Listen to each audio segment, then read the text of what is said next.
Mimi Show. I am Mimi. We are often encouraged to vote during elections for a president. But do you ever sit down to think, what does this guy really do? I mean, what are the roles of a president? Well, today I have invited the one and only person who can answer this question better than anyone else in the world for us.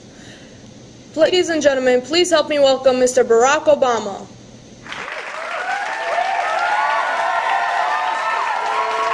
Please have a seat. Welcome to our show. It is an honor to have you here with us today, Mr. President. Thank you for having me. We were wondering just what it is that you do. What are the roles of a president? What a great question, Mimi. I'd be glad to answer that for you all today. The president has 5 main roles. First, as chief of state, chief executive, chief diplomat, chief legislator, and finally, commander-in-chief. Wow, that's a lot of work. Care to elaborate?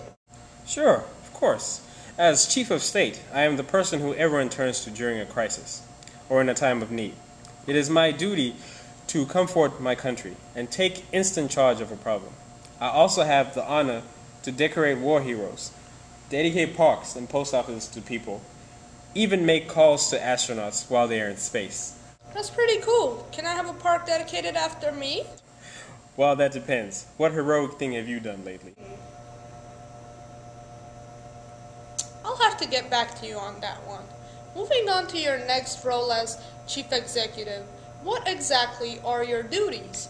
Well, as chief executive, I am bound by the Constitution to enforce the laws passed by Congress. I can appoint and or remove government officials and advisors, such as the head of the CIA. I can also grant pardons to American citizens who may have been indicted of a crime. What is required of you as a chief diplomat? Well, as chief diplomat, it is my responsibility to deal with foreign treaties and acknowledge foreign governments. I have the power to make executive agreements with the presidents of other countries without the approval of Senate. What is your role as chief legislator? Well, as chief legislator, I unfortunately cannot pass laws through Congress myself. However, I do have the power to influence Congress's decisions. I can veto a bill, as well as sign a bill, making it law.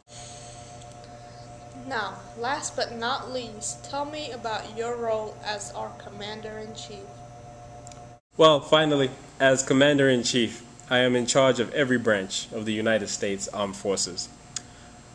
All the generals take their orders from me. What an honor. God bless our troops and their families.